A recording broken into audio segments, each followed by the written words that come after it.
안녕하십니까. 소유케인 TV입니다. 제가 감기가 걸려가지고 목소리 상태가 안 좋은 거, 좀 정말 죄송해요. 정말 죄송하고, 온유월 감기는 개도 안 걸린다는데, 이 감기가 어떻게 걸렸는지 모르겠네요. 이번 주에 보니까 제 소유케인 TV 공부방이 구독자가 100명이 넘으셨더라고요. 제가 뭐 전문 유튜버도 아니고 유튜브 영상을 올린 지 얼마 되지도 않았는데, 별로 100분이나 좀 봐주신다는 게, 정말 감사드리기도 하고, 영상 퀄리티나 이런 음성이 되게 퀄리티가 안 좋거든요. 제가 막 편집할 시간도 없고 회사 다니면서 하다 보니까, 제가 올려놓고도, 이거 너무 퀄리티 안 좋다. 내려야 되나 이런 영상도 되게 많아요. 근데도 이렇게 막 100분이나 봐주셨다는 게 너무 감사드리고, 그래가지고 이분들이 어떤 분인지 전 대충 알아요. 아마 소방안전관리자 그 시험 관련해서 아마 구독을 하신 것 같아요. 근데 저도 그 시험을 보면서 그 현장에 있었거든요. 그 90명 넘는 너 연령대가 높으세요. 다 어찌 보면 저보다 형님들이시죠. 형님들이세요. 제가 이거 들어가기 전에 좀 말씀을 드리고 싶은 게 이거 듣는데 2주 동안 듣거든요. 아침 9시부터 5시, 6시. 힘들어요. 이거 힘들어요. 네, 힘들어요. 그리고 이미 공부에 손을 많이 놓으시다가 다시 오시는 분들도 계세요. 그분들이 이 2주짜리 클래스를 듣는다는 게 쉽지가 않고, 그리고 합격률이 뒤에서도 얘기할 텐데 낮은 건 아닌데, 그분들에게는 이 시험을 보고 합격을 하신다는 게 어찌 보면 큰 고비신 거예요. 그리고 소방안전관리자라는 게 그 연봉이 높지도 않아요. 근데 책임은 크거든요. 불나면 이분들이 다 잡혀가요. 그래서 하지 말라는 사람도 많아요. 유튜브 찾아보시면. 그럼에도 그 박봉의 책임은 큰데도 불구하고 한 클래스에 1명 이상 되시는 분들이 들어오신단 말이에요. 그 접수하시면 상품권 나고. 그분들 그렇게 하시는 거 보면, 그 노년에 본인 그 용돈이라도 벌어보시겠다고 들어오시는 거예요. 전 그분들 보시면서 제가 많이 반성을 했어요, 저도. 저도. 저는 공인중개사도 있고, 이것도 들어가서 저 약간 스펙을 올리고, 뭐 이러려고 저도 시험을 친 것도 있는데, 이분들은 저보다 더 절박한 마음으로 들어오신 것 같기도 하거든요. 그리고 제가 이 일화 중에 하나가, 강사분이 한 분 오시더니, 백발이 성성하신 분이 자기한테 딱 오시던 자기 강사님 손을 잡더래요. 이렇게 꼭 잡으면서 강사님한테 그러시더래요. 강사님, 당최 강사님이 무슨 말 하는지 저는 당최 못 알아듣겠어 이러시는 거래요. 그러면서 자기가 뉘우쳤대요. 예. 도대체 이분들에게 내가 어떻게 내가 알고 있는 거를 알아들을 수 있게 더 쉽게 가르쳐 드릴 수 있을까? 자기가 반성을 했다는 거예요. 근데 왜냐면 이거 소방안전 관리자 보시면 아시겠지만 쉽지가 않아요. 그 설비라는 게 버튼 누르고 막 작동하고 밸브 돌리고 이게 쉽지가 않아요. 이게 쉽지가 않아요. 특히 나이 드신 분들 죄송합니다. 근데 얼마나 간절하겠어요. 2주 동안. 그래갖고 제 이 구독자 100명분 중에 많은 분들이 아마 소방안전관리자 그 시험 관련해서 구독을 하시는 것 같아요. 그런 참고할 수 있는 그런 영상 많아요. 유튜브에 많고 책도 있는데 그나마 그래서 제 이 구독하신 게 아닌가 싶고 그분들의 마음을 안다면 제가 영상 하나 올릴 때 물론 지금 소방안전 더 이상 올리진 않고 있긴 한데 공부방에 올리는 건 하나하나가 그래도 제가 좀 공부하고 경험한 것들 위주로 그래도 조금이라도 도움이 되드렸으면 하는 마음이 있고 그리고 저랑 비슷한 연령대 이제 회사에서 나와서 이제 세컨 라이프죠. 이제 노후에 이제 잡 그런 걸 준비하시는 입장에서 조금이라도 좀 응원과 도움이 되셨으면 하는 바람으로 저도 올리고 있고요.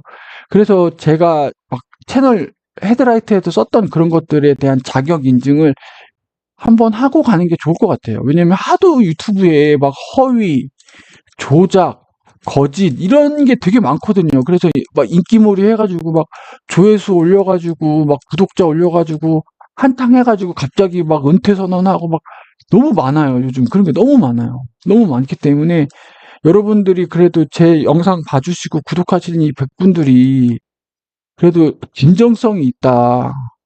아마 영상 진정성이 있다. 왜냐면 저희 편집 실력도 없고 영상 만드는 실력도 없고 진짜 녹음도 맨날 끊기고 아니, 직장 다니면서 하다 보니까 뭐 그런 뭐 유튜브 공부를 한 것도 아니고 그래도 이것만은 좀 봐주셨으면 하는 입장에서 제가 그래도 했던 자격증 땄던 거 인증을 한번 하고 가서 믿음을 한번 드리는 게 좋을 것 같아서 이걸로 살짝 한번 좀 하려고 했습니다. 그 100분이나 오셨기 때문에 예, 그거 하고 제 자랑 타임은 아니고요. 그렇게 봐주실 건 아니고 그렇게 해서 제가 살아온 길을 좀 돌아보는 것도 있고 예.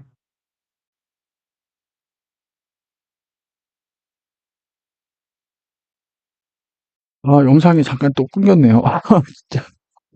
아, 이런 거 할 때, 아니, 제가 감기가 걸려갖고 기침이 갑자기 많이 나가지고요.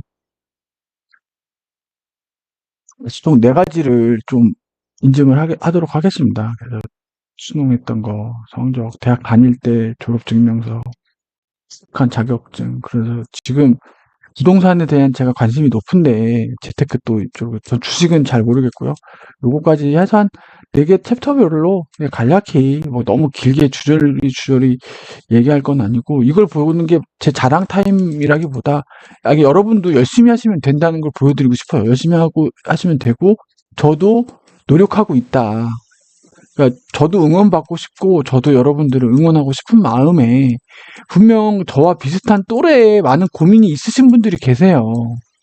그래서 아마 회사에서 열심히 회사 업무 하시는 분들이랑은 핀트가 안 맞을 수도 있는데 근데 저도 20대, 30대 때는 회사에서 열심히 진짜 불을 태우면서 달린 적이 있긴 하거든요.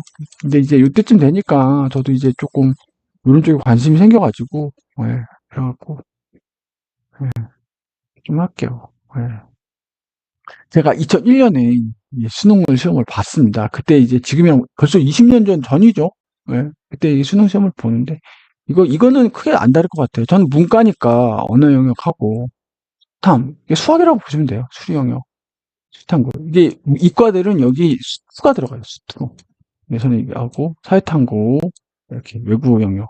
이 제6외국어가 2001년에 처음으로 들어왔어요. 저는 독일어 했었어요. 독일어.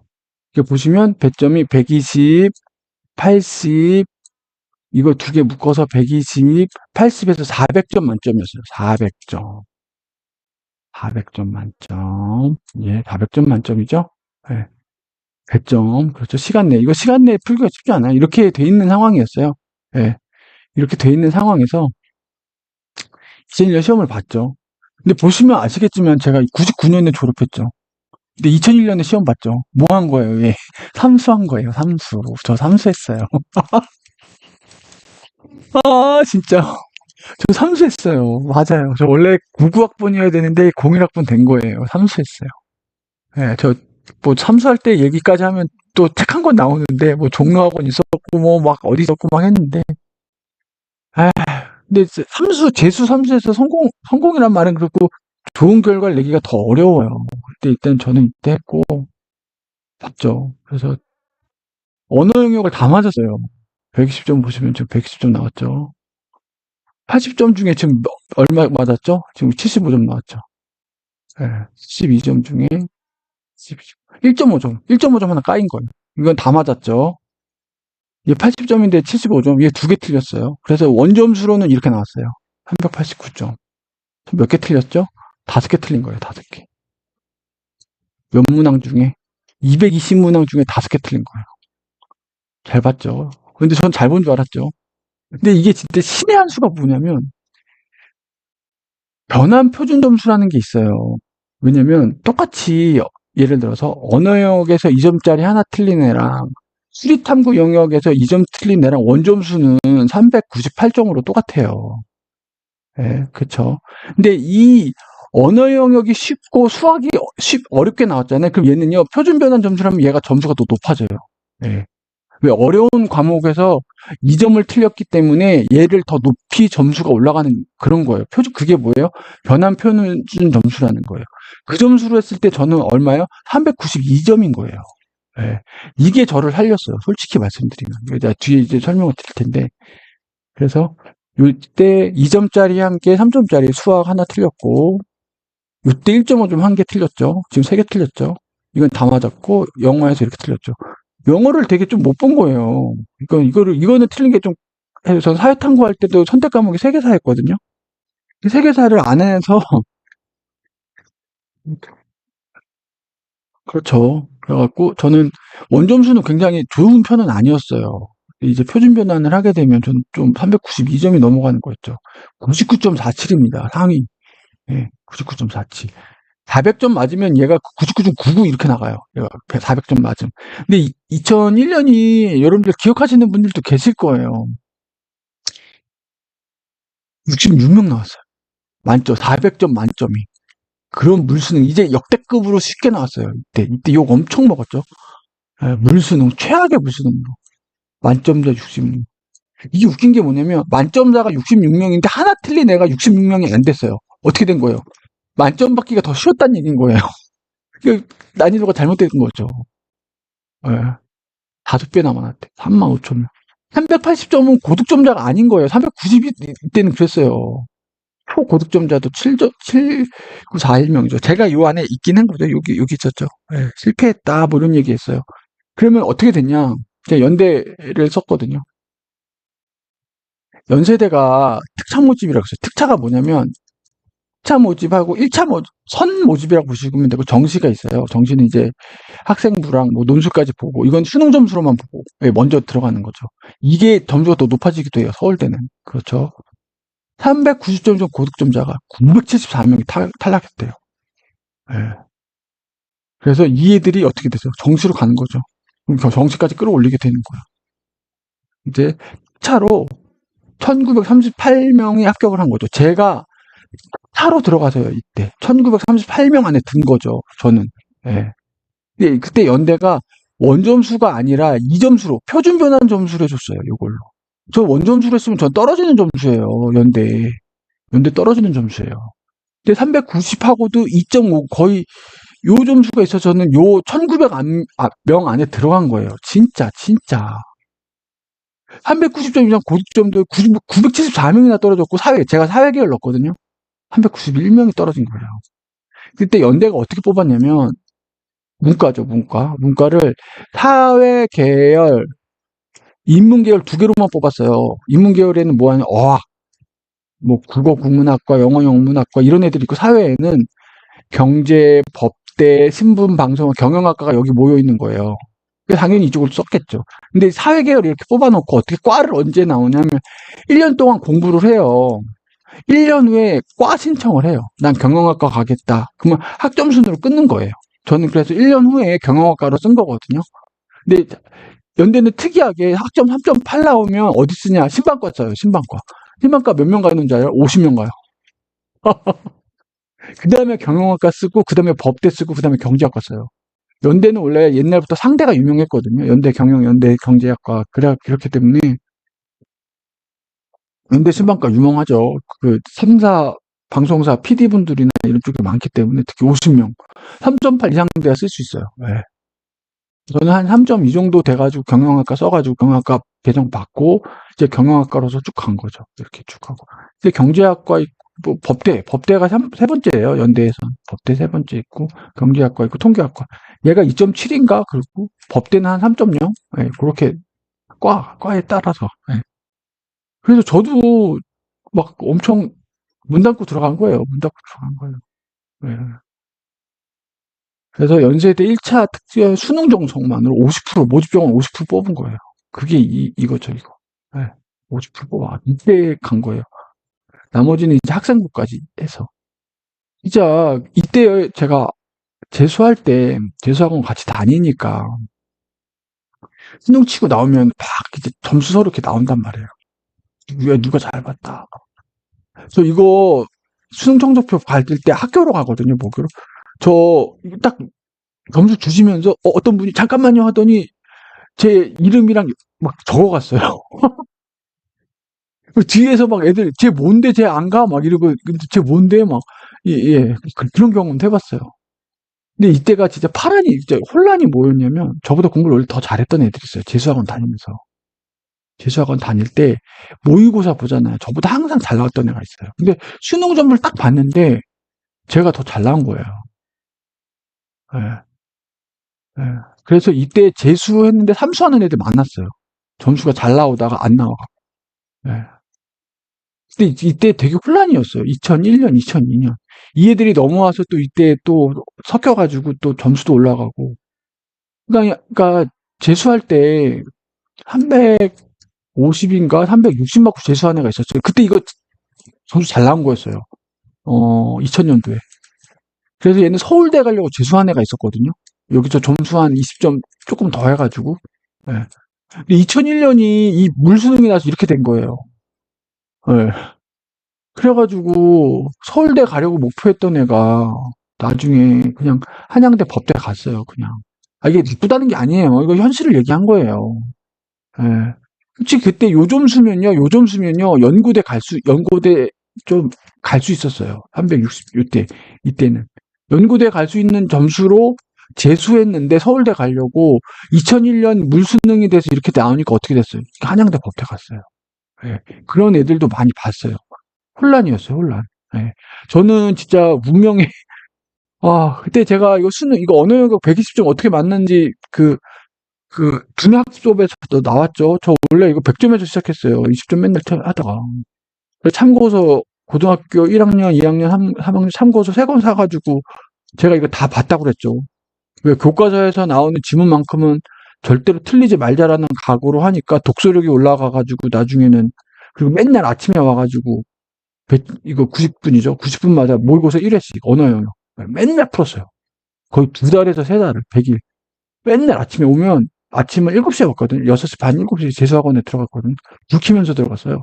모의고사 맨날 풀고. 예. 이 결과를 보니까 제가 진짜 문 닫고 들어간 것 같아요. 예.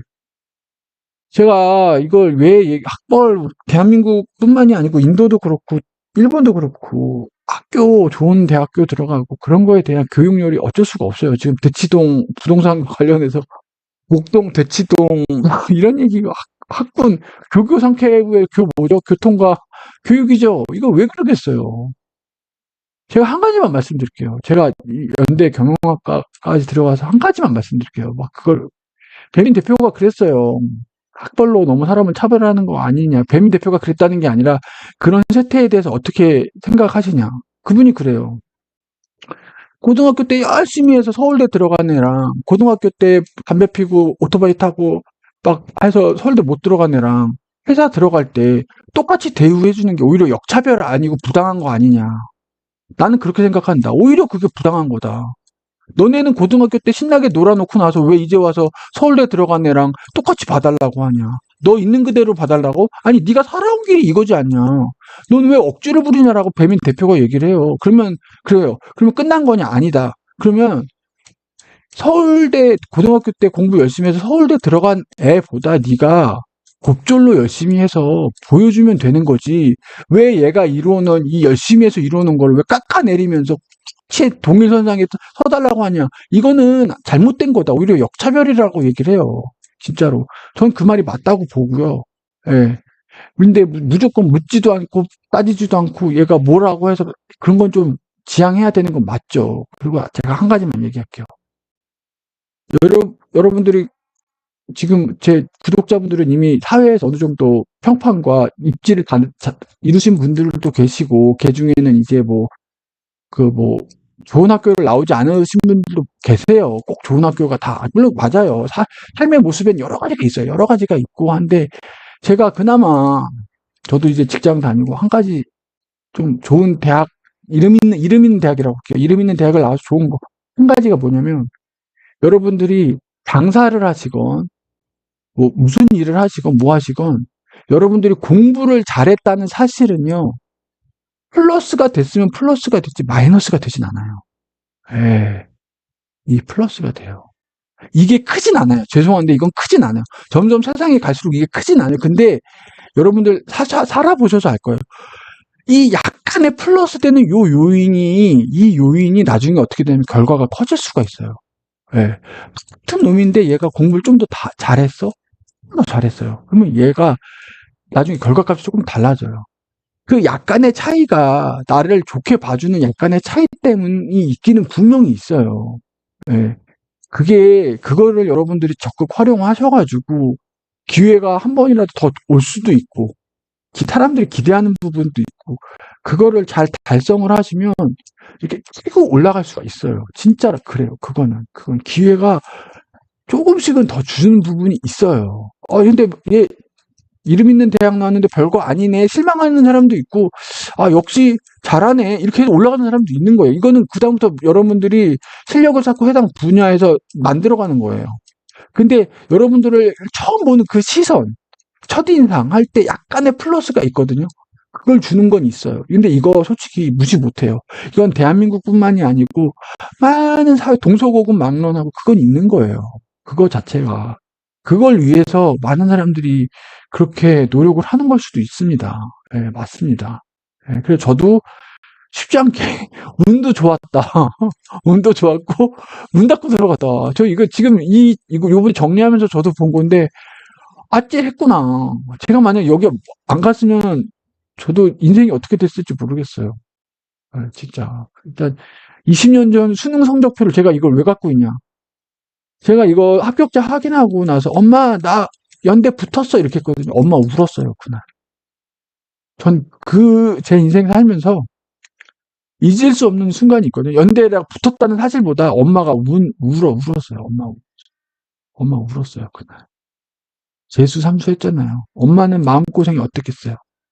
예. 주변의 시선. 원래 좀 공부 조금 했었는데 엄마 전화번호로 그 다음에 이제 아빠랑 같이 이제 그 신촌 연세에 가갖고 뭐 합격자 옛날처럼 이렇게 대자보 붙어 있거든요. 뭐 제 수험번호. 아빠가 딱 보더니 야, 네 번호 저기 있다. 막 그런 경험도 했었어요. 그런 경험. 근데 그 경험이 저한테도 큰 경험이고 부모님한테도 큰 경험인 거죠. 그렇기 때문에 저는 이 성적표를 버릴 수가 없었었어요. 예, 이거를 곱씹고 막, 나 때는 어땠지, 이거 곱씹는 게 아니라, 그냥, 그런 의미가 있는 거기 때문에, 예. 그래서 저도 그렇게 썩 운이 좋았다. 이 말씀을 드리고 싶고. 그래서 이제 2001년에 입학을 해요. 2001년에 이제 입학을 합니다. 2001년 1학기 때 들어가죠. 이 과목들을 이렇게 들어요. 처음에 막 교양 같은 거 듣고, 이때부터 막 경제학을 들어요, 제가. 예, 맨큐의 경제학, 막, 이때부터 회계사, 마케팅, 미시경제학 듣죠. 정치경제학 듣죠. 제가 경제학을 철저히 들어요. 이때부터. 이때 1학년 때부터. 예. 이거 이때 학점이 좀 너무 나오는데. 1학년 때는 공부를 곧잘 했는데 2학년 때부터 이제 좀 과목의 난이도가 올라가면서 학점이 좀 안 나와요. 이때 좀 어려웠죠. 경영학과 관련된 걸 많이 들어요. 이때 거시경제학 들었죠. 경제 수학 들었죠. 미시경제 원론, 거시경제 원론 계속 듣죠. 이거 세 개는 다 이때요. 그리고 놓고 행정법 총론 왜 들었냐면 제가 행정고시 준비하려고 들은 거예요. 네. 그래서 제가 이건 아시는 분은 아시겠지만 고시를 한번 준비를 하거든요. 이때 2006년 2학기 때 하반기 때 행정고시를 준비를 하러 들어갑니다. 요 사이 2002년부터 2005년 사이 요 사이에는 군대 갔다 오고, 군대 갔다 오고 이제 1년 반 정도 해요. 그랬다가 이제 포기하고 오죠. 그래서 2008년에 이제 복학을 하는데 이때 학점 관리를 해요. 학점이 너무 안 나와가지고. 그때 제가 얼마를 맞냐. 3.7이 나와요. 3.7이. A뿔도 3개, A뿔 2개, A 3개, B 3개. 예. 그래갖고 4.5 환산으로 3.2를 맞고 가요. 아무리 연대경영이라고 해도 3점이 언더가 되면 안 좋아요. 안 좋아요. 그래서 이거 맞추려고 진짜 제가 이때 마지막 불살랐어요. 마지막 학기. 애들이 너무 공부를 열심히 하는 거예요. 제가 이때 이렇게 있다가 2005년에 이제 복학하거든요. 이때부터 대한민국 이상해져 있어요. 등록금 엄청 올라가 있고요. 이때부터 신입생들 이때부터 고시 공부 준비하는 거예요. 이때부터. 그래갖고 애들이랑 같이 수업을 들으면 빗불 이상 맞기가 힘든 거예요. 예전에 설렁설렁해도 빗불 나왔거든요. 이제는 열심히 해야 빗불 나오는 거예요. 왜 애들이 공부를 너무 열심히 하는 거예요. 신입생들이 이때부터 벌써 고시 공부 준비하고 막 과방 갔는데 선배님 하는 거예요. 그래요. 막 여자애인데 1학년, 2학년인데 이미 회계사 붙었대요. 2학년 때 이미. 나 정말 나 뭐 했나 싶고 막 회계사 붙은 애들이 엄청 많은 거예요. 거기 반 애들이. 쟤도 붙었고 막 한국은행 준비한대요. 나 뭐 했나 싶은 거예요. 진짜 애들 진짜 날고 기는 애들 막 와. 이때 와갖고 놀고 막 군대 복학한다고 막 한데 있는데 저는 행정고시 했다가 1년 반 만에 아니다 싶어서 나왔죠. 예. 그래서 회사 01년부터 09년 오래 다녔죠. 아, 진짜 오래 다녔어요. 군대 2년에 고시 준비 1년 반, 3.4년이죠. 3.5년. 와, 씨. 야. 그래서 제가 이때 졸업합니다. 2001년 3월에 들어갔는데 2009년 8월에 왜냐면 취업을 하려고 늦췄어요, 이걸. 졸업 유예를 했어요, 졸업 유예. 가을 학기, 가을 졸업에 코스모스 졸업했어요. 코스모스. 왜냐면 2009년 초반에 제가 그때 취업 스터디 다니고 영어 회화 스터디 다니고 엄청 취업 준비 많이 했어요. 이때 요거 점수 올려놓고 나서. 예. 계속 면접 다니고 계속. 예. 계속 그렇게 했어요. 그래가지고 2009년 상반기 때 취업이 돼요. 천신만고 끝에. 예. 그래서 제가 졸업증명서를 왜 예정증명서로 띄었냐면 취업을 확정받고 졸업 전에 그때 유행이었어요. 졸업 전에 취업을 확정 지어였어야 돼요. 그리고 졸업하고 나서는 시간이 계속 가기 때문에 시간이 취업하기 어려워졌어요. 그래서 졸업 전에 취업이 돼야 됐어요. 그래서 이거 취업을 하면서 증명서를 낸 게 졸업 예정 증명서를 낸 거예요. 왜? 졸업 전에 취업이 됐기 때문에. 그래서 예정 증명서예요. 예, 제가 졸업을 안 한 게 아니에요. 전 정상 졸업했고요. 다만 증빙자료 낼 때 이미 졸업 전에 취업이 됐기 때문에 그때 회사에서 내라는 게 이거였거든요. 그래서 낸 게 이거예요. 맞아요. 그래서 정부에서 전공 경영학과를 했고 부전공을 경제학을 했죠. 경제학을 한 이유는 뭐 행정고시 재경직을 보려고 했어요. 근데 재경직을 몇 명 뽑는지 아세요? 18명 뽑아요. 해마다 다른데 15명, 18명 뽑아요. 지금 어떤지 모르겠는데 전국에서. 행정고시 중에서도 특히 적죠. 일반 행정이 40에서 50명 뽑았고요. 재경직이 14에서 15명, 18명, 15명 뽑고요. 진짜 적죠. 진짜 적죠. 외무고시는 더 적게 적고. 네. 그래서 3월 16일 날 뗀 거예요. 근데 졸업은 요때 한 거고, 요때 들고 가서 취업을 한 거죠. 아, 저 이때 졸업했다라고 하고. 그래서 요때 3.26해서 이렇게 좀 받았다. 아, 공부 잘하는 애들 사이에서 학점 따려니까 쉽진 않았어요. 네, 그래서 지금 학교 이렇게 들어가서 했다는 걸 보고 있고, 그리고 이제 자격증을 취득을 하기 시작을 합니다. 자격증. 그냥 이때 첫 직장을 구하잖아요. 취업은 2009년 상반기 때 확정은 됐는데 입사를 요때예요. 네, 요때.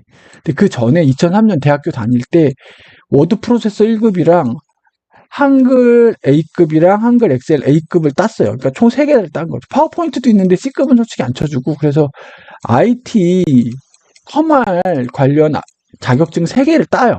네, 이때 이미 따고 들어가죠. 네, 왜냐면 취업 준비 개념으로. 2009년에서 첫 직장에다가 이때 첫 직장이 좀 악명이 높은 곳이었어요. 아마 지금 얘기하면 좀 그렇고 하게 이때 서브프라임 모기지였어요. 서브프라임 모기지라서 이때 취업난이 정말 힘들었거든요.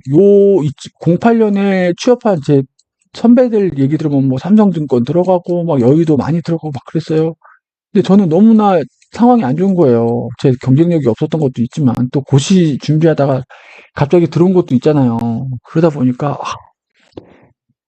이력서도 진짜 많이 쓰고 와 너무 힘든 거예요. 그래갖고 어떻게 우여곡절 끝에 들어갔죠. 그래도 어떻게 졸업 전에 들어갔어요. 그러니까 이걸 의미를 뒀어요. 졸업 전 취업 성공. 이거를 목표로 했었어요. 예. 그리고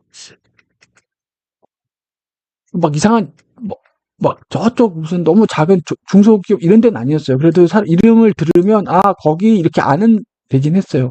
근데 막상 들어오니까 생각보다 너무 착한 거예요. 진짜 기업 문화 진짜 특이했던 데거든요. 진짜. 근데 제 비즈니스의 기본기를 많이 알려준 회사긴 해요. 예, 하드 트레이닝 했어요. 진짜 하드 트레이닝. 그래서 이 회사 출신들이 이직을 잘해요. 예, 진짜 남들 1.5배, 2배를 하기 때문에 저 그때 세븐일레븐 했고 7시에 가서 11시까지 진짜 그랬어요. 와, 맨날 코피 흘리고 진짜 이 회사에서 맨날 퇴사한다고 했는데 오래 버텼죠. 5년? 5년 정도 버텼던 것 같아요. 예, 그쵸. 5년. 5년 조금 안 됐네. 4년 7개월. 예, 오래 버텼어요. 나중에 보니까 저 나올 때 보니까 동기 80%가 이직했어요. 이미 퇴사했어요. 전 늦게 나온 편이죠. 예, 그래서 첫 직장 이렇게 있고 두 번째 직장을 가서 이렇게 하는데 이때 이슈가 있었어요. 저는 이직을 처음 하니까 연봉 계약서를 잘 모르고 간 거예요. 그러니까 이 직장을 빨리 나올 생각밖에 없으니까 그러니까 헤드헌터랑 회사 이 해당 이직한 회사랑 짝짝꿍을 해요. 이거 잘 보셔야 돼요, 여러분들. 진짜 잘 보셔야 돼요. 근데 사이닝 보너스라는 게 있어요. 이게 일회성이거든요. 이런 거 개념 잘 하셔야 돼요. 이게 이 회사가 특이한 게 연봉 구조가 특이한 게 뭐냐면 겉으로 보기에는 연봉이 높아요. 예. 근데 이 연봉 안에 시간의 수당이 있어요. 근데 얘가 야근을 엄청 많이 시키거든요. 그러니까 시간당으로 치면 연봉이 안 높아요. 예, 야근을 안 할 경우에 이 연봉이 높은데 야근이 많잖아요. 시간당으로 보면 이건 높은 연봉이 아닌데 그래서 외부 회사가 보기에는 얘가 연봉이 높은 거예요. 근데 두 번째 이직 들어갈 때 이 제가 연봉 테이블이 높은 걸로 보이는 거예요. 그래갖고 이걸 맞춰주려고 사이닝 보너스를 넣어놨어요. 전 사이닝 보너스가 뭔 개념인지도 몰랐어요. 그 사이닝 보너스 포함해서 이 연봉이랑 거의 비슷한 수준인 거예요. 그래서 전 생각했죠. 아, 첫 이직이고 빨리 나가고 싶고 기존 연봉 유지해서 저 기본 상승률 높으면 된다. 그리고 복지 이런 거 뭐 좋으니까 설마 첫 직장인 저기보다 척박하게 해서 이렇게 갔거든요. 근데 이 연봉 테이블 맞춰준 게 사이닝을 포함한 그거였던 거예요. 그러니까 이게 1년 지나니까 사이닝이 없어지죠. 사이닝 보너스가 뭐냐면 너가 우리 회사에 들어와서 사인하잖아. 우리랑 이렇게 그러면 특별히 주는 일회성 그 상여금인 거예요. 그래서 그 다음에는 사이닝이 없어지는 거죠. 그러니까 연봉이 줄어드는 거예요. 제가 깜짝 놀란 거죠. 그러니까 막 헤드헌터랑 회사는 사이닝이 원래 그런 거다. 왜 제가 미숙지한 거예요. 미숙지. 제 잘못이에요. 이건. 네. 사이닝 보너스의 개념을 몰랐던 거예요. 이런 바보 같은 경우가 어딨어요. 꼭 여러분들 이직할 때 연봉계약서 관련해서 여러분들 좀 한번 상담을 받으셔야 돼요. 예, 진짜. 아니면 블라인드나 이런 데다가 한번 올려보세요. 뭐 금액을 올리라는 게 아니라 그 연봉 체계에 대해서 한번 올려보세요. 그러면서 한번 검토를 받으셔야 돼요. 진짜. 그래서 저 1년 만에 진짜 이 회사에 있을 수 없다고 저 얘기를 했어요. 물론 다니면 다닐 수 있었겠죠. 근데 이때 다니면서 이직을 계속 알아봤어요. 1년 만에, 1년 만에. 자, 이직한 지 1년 만에 또 이직을 하기가 쉽지가 않거든요. 근데 진짜 그때 이때는 뭐 있었냐면 메르스가 있었어요. 이때 코로나까지는 아닌데 또 취업 시장이 또 굳은 거예요. 아, 그때 진짜. 근데 어떻게 천신만고 끝에 또 들어갔어요. 이 회사에. 솔직히 이 회사보다 이 회사가 좀 더 네임밸류가 있는 회사였어요. 정말 잘 들어갔죠. 진짜. 예. 이 회사에서 또 일을 많이 배워요. 그래서 이 회사에서 어, 한 3년 7개월 있었죠. 3년 7개월. 예. 이 회사에서 음, 제가 있는 여기가 다 리테일이에요. 유통. 음. 유통이 원래 좀 빡세요. 그리고 여러분들 직장 구하시면 정유라든지 텔레콤이라든지 반도체 이런 쪽 가시는 게 그래서 요쪽 이제 3년 7개월 있었는데 이 회사가 좋았어요. 굉장히 팀장님도 좋고 수평적인 문화도 좋고 복지도 굉장히 좋고 그러면서 약간 자격증을 만들어요. 제가 자격증을 따죠. 유통관리 자격증 2급이죠. 1급은 경력이 있어야 돼요. 네. 1급 따려면요. 리테일 경력 7년이랑 2급 따고 경력 5년 있어야 지원이 가능해요. 네, 1급은 좀 빡셉니다. 근데 제가 2급을 따죠. 12월에. 근데 이거는 솔직히 취업 전에 취업 준비생이나 대학생들이 많이 따요. 이걸 따고 회사에 지원하면 좀 더 가산점이 있어요. 근데 그래도 저도 땄죠. 네. 솔직히 공부하는 양은 조금 되는데 어렵진 않았어요. 그리고 1년 만에 물관리사를 따죠. 솔직하게 얘기해요. 얘 난이도 높아요. 얘는 난이도가 높고 얘는 1년에 3번 보거든요. 뒤에 설명드릴게요. 연사하면 얘는 1년에 한 번 봐요. 한 번 봐요. 얘는 시행처가 어디죠? 대한항공이죠. 얘는 어디예요? 국토부 장관이에요. 급이 달라요. 얘는. 솔직히 얘기하면 급이 달라요. 그리고 몇몇 물류 회사들이 있어요. CJ라든지 BHC 이런 데는요, 대놓고 얘기해요. 이거 가지고 있으면 가산점 줘요. 예. 이거는요, 가산점 주고 본인이 영어 잘한다. 이것까지 있잖아요. 취업 잘 돼요. 예, 이거는 메리트가 있어요. 얘는 솔직히 얘는요, 메리트가 있어요. 그리고 어려워요. 얘는 솔직히 어려워요. 얘 법절로 어려워요. 얘는 어려워요. 얘는 어려워요. 쉽지 않은 시험이에요. 1년 만에 땄죠. 예. 공부를 해서 땄어요. 그러니까 어디서 공부했냐면 아파트 커뮤니티 보면 독서실 있어요. 10,000원인가 내면 거기서 공부했어요. 예, 거기서. 예, 주말에 이제 그 아침부터 가서 공부하고 주중에 이제 이때는 야근을 많이 할 때가 아니었어요. 이때 회사가 좋았거든요. 7시, 8시 오면 뭐밤 10시, 11시까지 이제 두세 시간 예, 저녁 먹고 내려가서 이때 예, 공부하고 오고 이때 이제 공부하는 습관을 기르죠. 그러면서 이제 두뇌학습법이라는 책을 봐요. 대동남에 있죠. 두뇌학습법. 그거 보면서 이거 사고는 없었어요. 전 인강 안 했어요. 이거 다 인강이 있는데 저 인강 안 했어요. 저 오로지 독학했어요. 이건 책 사가지고 이거 인강 안 하고 책으로 했어요. 그래서 빡셌어요. 이거 양이 많거든요. 책이 이게 되게 두꺼워요. 한번 보시면 아시겠죠. 되게 두꺼워요. 예, 근데 합격을 했죠. 근데 얘는 점수도 높게 잘했어요. 이렇게 하고 나서 제가 이걸 왜 했냐면 팀장님한테 제 성과 목표 있죠. 원래 성과 목표 회사 다닐 때 다 세우잖아요. 자격증, 업무 관련 자격증 취득을 제 성과 목표로 넣어놨어요. 예, 이거를.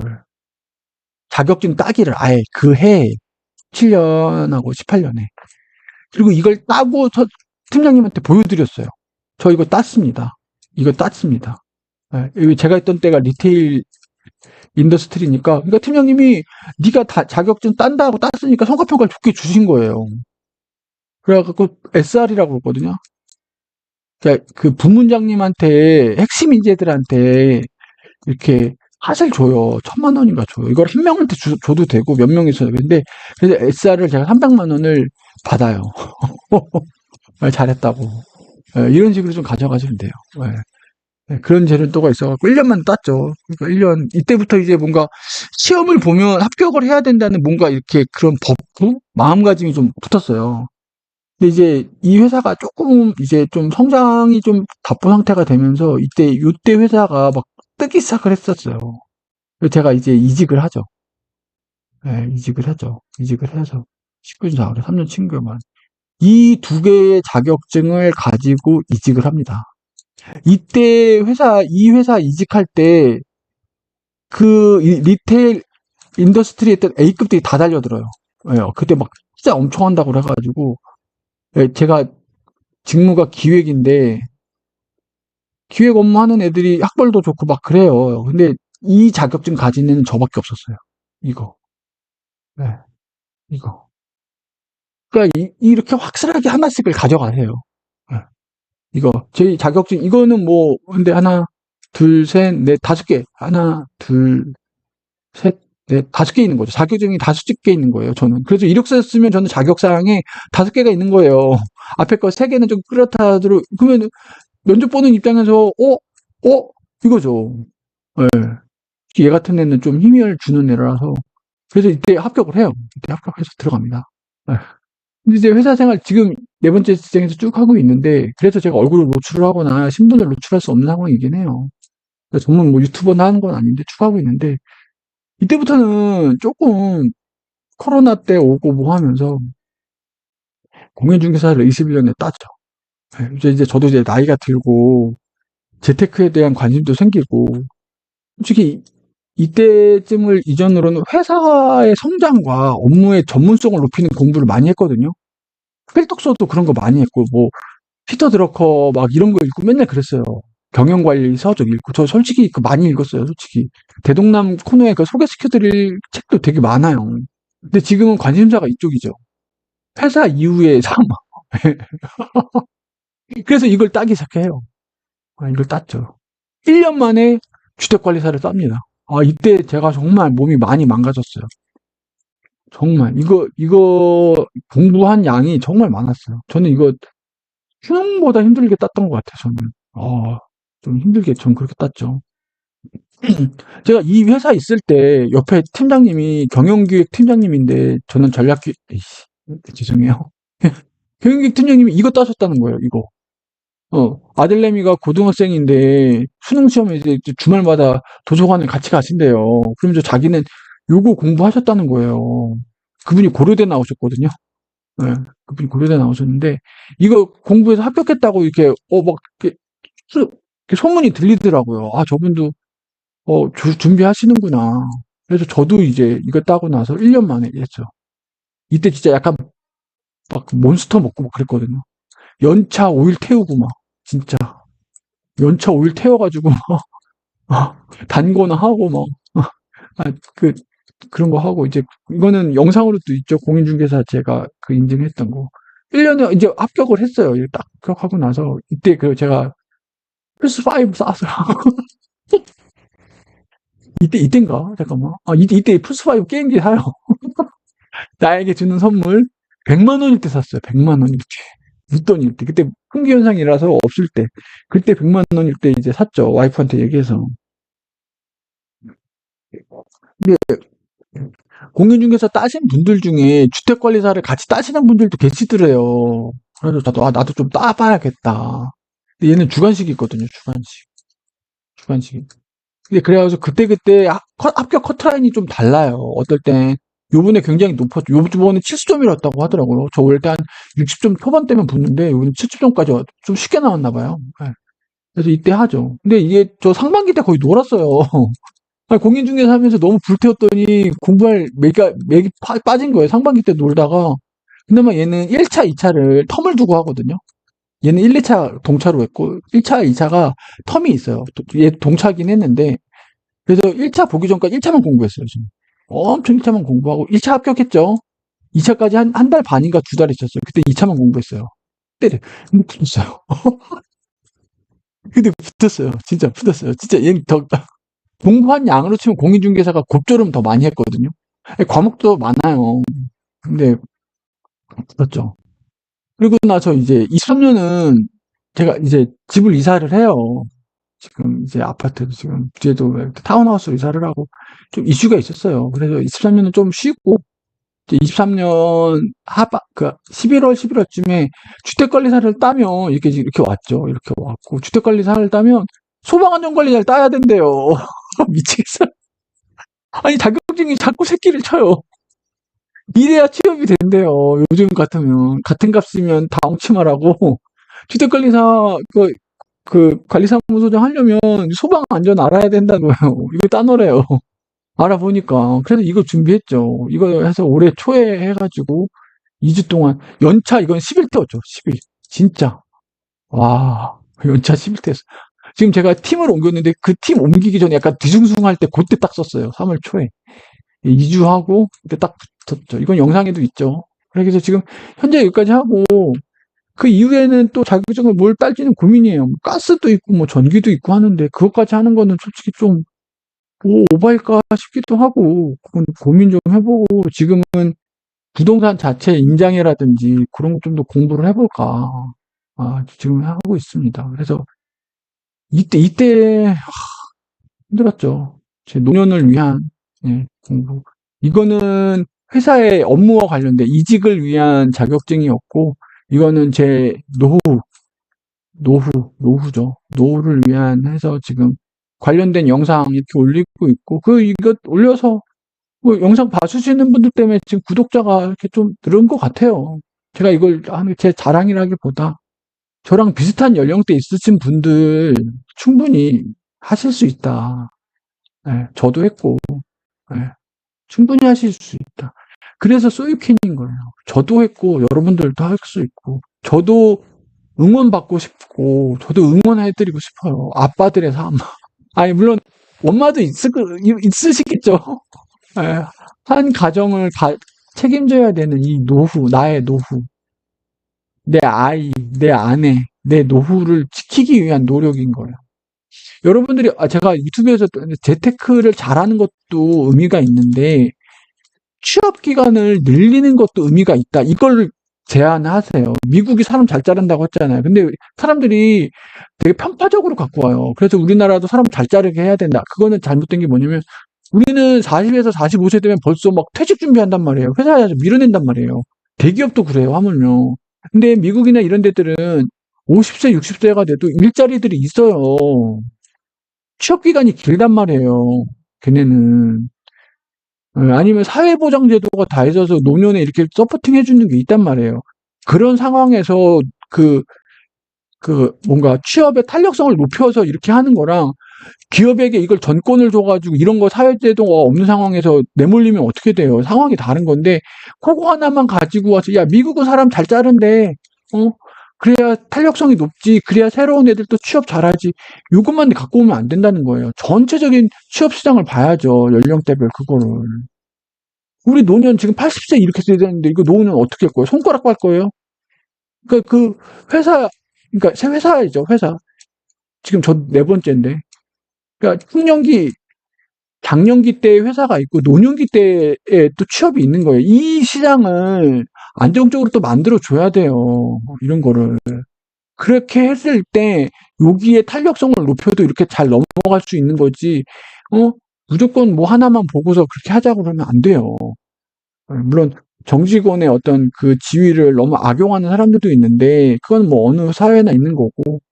그래서 저는 재테크를 하는 것도 방법인데 노년의 어떤 일자리, 노년의 취업 할 수 있는 요런 것들, 그런 것들도 하고 저 진짜 이거 보면서 깜짝 놀랐어요. 그렇게 많은 50대, 60대 형님들이 오셔가지고 그렇게 공부하시는 거 보면 진짜 어떨 땐 가슴 뭉클해요.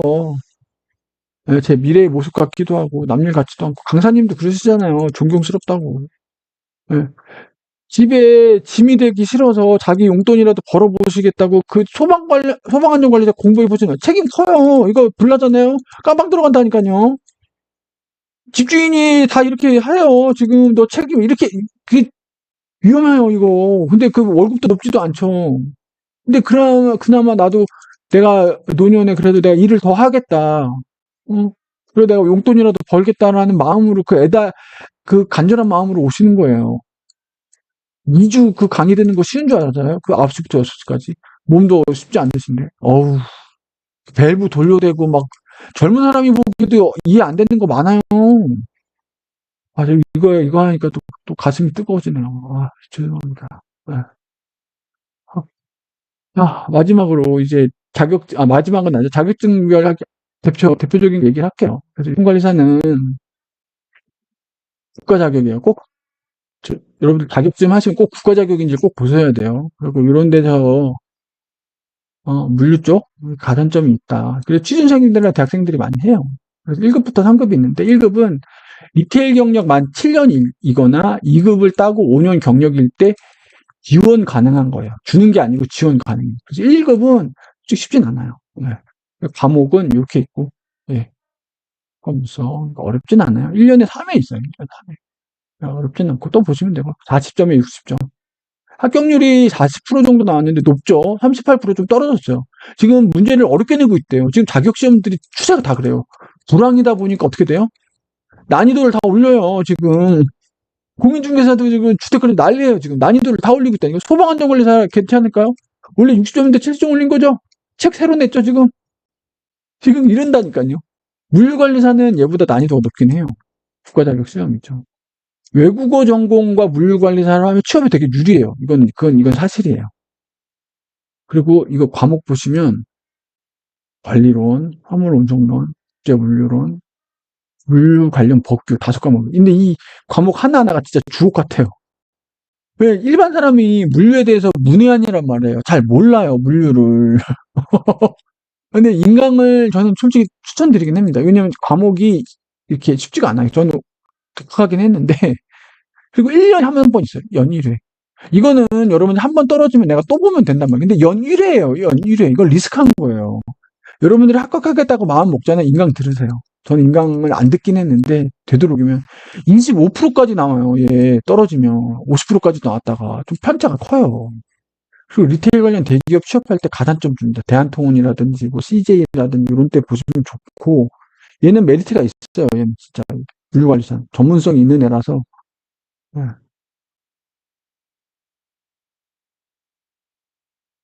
그 물류관리사는 그래서 제가 시험 점수가, 그때 시험 점수 보여드릴게요. 잘 나왔죠? 82.5점. 어우, 화물 운송률 85점 나왔어요. 70점 뭐 나쁘지 않아요.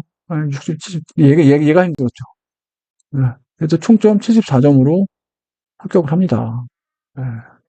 고득점이었죠, 이거 고득점. 예. 나쁘진 않았어요. 예. 합격했습니다. 예. 아, 이게 공부 좀, 얘는 공부 좀 많이 했어요, 얘는 좀. 1년에 한 번이니까. 1년에 3번 보는 시험하고 1년에 한 번 보는 시험하고 대하는 난이도가 달라요. 예. 공인중개사는 많이 말씀을 드렸죠. 지금 23년에 합격률이 20%예요. 여러분들, 합격률이 20%라는 건 좀 어려운 시험에 속하고요. 10%잖아요. 그건 되게 어려운 시험이에요. 되게 어려운 시험이에요. 고시는요, 진짜 더하죠. 네. 그리고 10만 명 이상 감소했대요. 지금 하락장이죠. 10만 명 이상 감소했죠. 제가 시험 볼 때 22년이죠. 22년. 21년이죠. 그때가 최대였고, 지금 이제 10만 명 이상 감소했어요. 네. 급격한 감소세. 20%가 응시자 급감했죠. 중개사 수익성 악화되고 있습니다. 폐업하는 중개사들도 많아요. 사무실 냈다가. 그리고 자격증 소지자의 과잉 생산 있죠, 이거. 지금 매년 이렇게 나오고 있으니까. 예. 지금, 그러니까 작년에 1.5만 명이 추가로 또 온 거예요. 그러니까. 예. 그리고 죄송해요. 23년이에요. 23년, 이때 코로나 재택근무. 저도 그랬죠. 요때 반짝 올라갔어요. 반짝, 반짝. 예.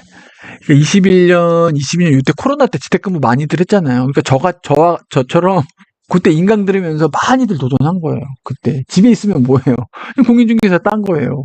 젊은 애들도 따고, 중년층도 따고, 다 딴 거예요, 그때. 그래서 공인중개사 지금 이렇고, 그래서 보시면, 이건 그거네요. 그래서 주택관리사 이거 이때 보고 1년 만에 제가 또 봤죠. 지금 주택관리사는 1610명. 이거는 국가에서 조절해요, 합격자 수는. 왜냐면 공동주택 그 공급이라든지 그거 보고서 조절하거든요. 근데 지금 부동산 순살 아파트 나오고 하면서 공동주택의 공급량이 많이 줄었어요. 그래서 지금 이게 다 부동산하고 관계돼 있거든요. 부동산 공급이 많아야 좋은 거예요. 이게. 그럼 부동산이 지금 답보 상태다 보니까 2차 합격률은 높죠.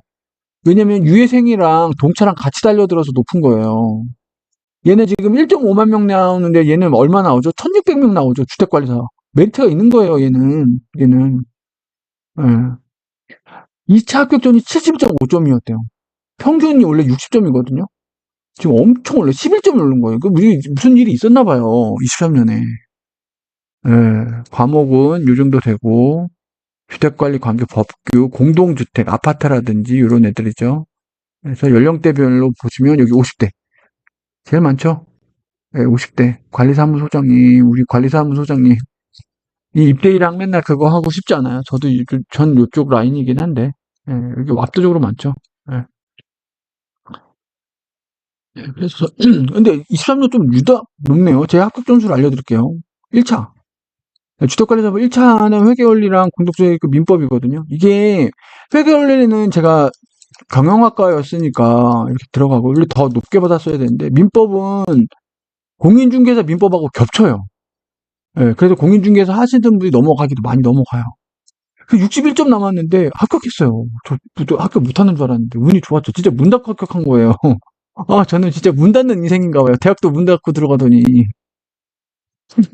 1차는 이렇게 합격했어요. 2차. 2차는 필답형이죠. 주관식 72점. 이건 잘 나왔어요. 얘는 52점 나왔죠. 이것도 61점이에요. 진짜 미치겠어요. 다 61점. 전 이때 합격을 하나 마나 이랬단 말이에요. 근데 합격을 했어요. 진짜 합격하면 된 거죠. 그래서 주택관리사 합격을 하고 지금 소방안전관리자를 했는데, 예. 그래서 지금 소방안전관리자는 지금 또 최근 또 현황 보니까 1급이 38% 정도 돼요. 38% 정도 되기 때문에, 예. 2급은 또 높아지죠. 난이도가, 1급은 난이도가 있어요. 보통 만면 정도 나오죠. 22년도에. 그, 합격률을 보시면 저희는 1급을 보니까, 요쪽이 높죠, 요쪽이. 예, 요쪽이. 40%. 오히려 20대, 30대보다 40대가 아마 전체 모수가 커서 그런 것도 있는데, 예. 여기는 68%죠. 그 합격률이 뚝 떨어져요, 얘가. 40%가 안 돼요, 1급이. 1급이 뭐, 저 갔을 때 뭐 50% 준다고 하는데, 이게 조금씩 차이가 있는 것 같아요.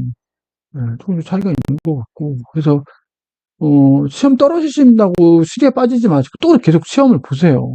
예, 시험을 계속 보셔야 문제은행식으로 나오기 때문에. 예, 근데 지부별로 난이도 차이가 있는 건 아니고, 내가 아는 문제가 또 나오느냐의 차이기 때문에 자주 보시면 돼요. 소방안전관리자는 문제은행식이에요. 예. 그리고 부동산 갈아타기. 지난 시간에 입지 센스 했죠? 입지 센스에 뭐죠? 갈아타기 잘하자. 상급지로 올라가면서. 근데 저는 상급지로 가진 않았어요. 상급지로 가진 않았고, 부동산 갈아타기 얘기를 들어보면. 저 깡통 전세된 거 알죠? 그 성남에서. 이제 첫 직장 했는데, 와이프랑 결혼을 한 게 11년, 12년이었어요. 이때 결혼했죠. 이때 결혼, 메리지 하고 있다가, 이때 들어왔어요. 이때쯤에 들어왔어요. 이때쯤에 들어왔죠. 그리고 있다가 이때쯤에 얘 봐요. 몇 년을 일했죠? 지금 13년부터 21년까지 일했어요, 얘. 진짜 대단하죠? 거의 8년을 답보 상태였어요. 근데 이때 얼마 가죠?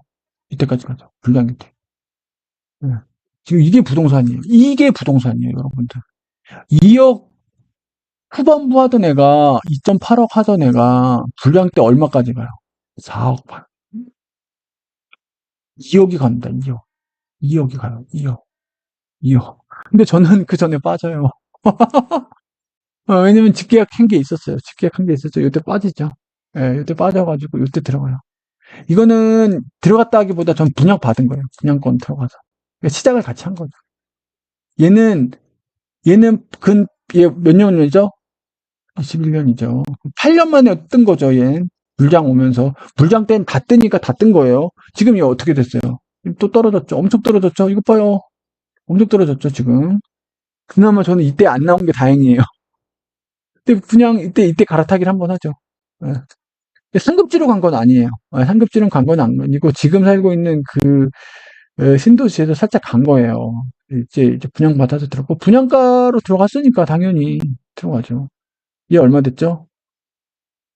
3년 만에 얼마 됐어요? 11억 됐어요. 11억. 11억. 얘 얼마였죠? 4억이요. 4억 그거에서 얼마였죠? 11억 됐어요. 6.5억 오릅니다. 이게 부동산이에요. 이게 부동산이에요. 이게 부동산. 6.5억이에요. 6.5억. 올랐죠. 근데 이때는 저는 팔지 못했어요. 그래서 언제 나오죠? 전 이때 나오죠. 그래도 한 2억 먹었죠. 그래도 2억 먹었습니다. 이때 얼마 나왔죠? 2점에서 요때 한 1억 먹었어요.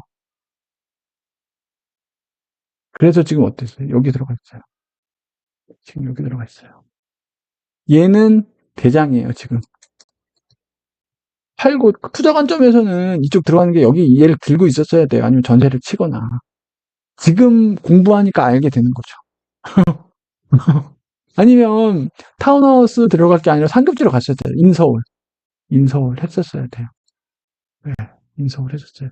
제가 이 기로에 있습니다. 이 기로에서 지금 재테크 부동산 임장 다니고 공인중개사랑 주택관리사무 소방안전관리사 자격증 3개 따놨고 지금 그나마 이거 관련해서 대출은 없어요. 갚았어요.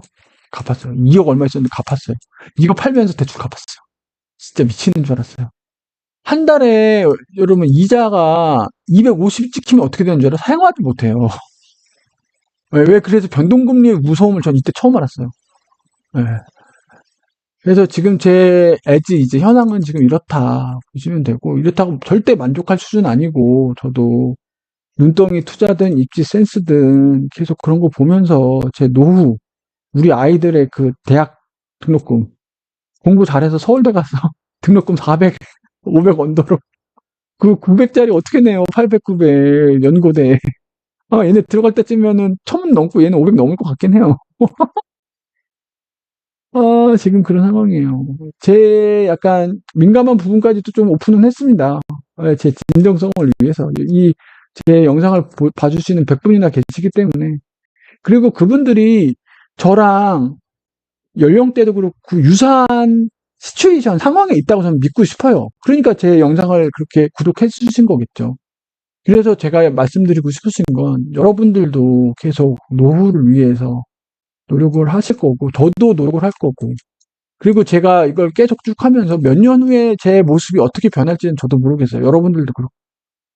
제가 결론 하나, 높은 곳에서 만나고 싶습니다. 응원할게요. 저도 응원하고. 높은 곳에서 만날 수가 있었으면 좋겠어요. 네. 남들이 손가락질하고 회사에서 일 열심히 안 한다고 막 그럴 수 있는데, 아니에요. 저는 누구보다도 치열하게 살아왔습니다. 저는 누구보다도 치열하고 누구보다도 몸 갈아가면서 살아왔어요. 여러분들도 그러실 거라 생각해요. 누구보다도 힘들게 살아왔어요. 누구보다도. 왜?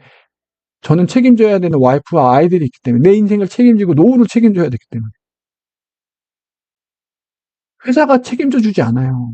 내 인생을. 회사는 지금 성과만 내라고 하겠죠. 임원들도 그렇겠죠. 네가 빨리 야근하고 빨리 보고서 찍어내기를 원하겠죠. 그런다고 제 인생이 책임져 줄까요? 그렇지 않아요. 내 인생을 전 누구보다도 열심히 살았다니까요. 이거를 알아주는 사람 없어요. 알아달라고도 안 해요. 제 와이프랑 제 아이들만 알면 돼요. 전 묵묵히 준비를 할 뿐이죠. 임장도 다니고. 네. 손가락질하고 제 맨날 칼퇴한다고 뭐라고 어쩔 수가 없는 거예요.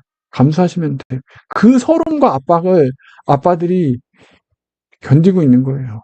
네. 지금 이거 따라오신 그 수많은 형님들, 아저씨들도 그렇고, 네.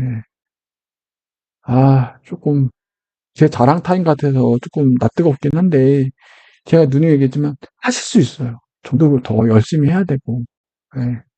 이 기운 내서 제가 응원을 해드리고 싶은 마음에 이런 자료를 조금 해드리고 싶고, 구독자가 또 100분이나 계시니까 제가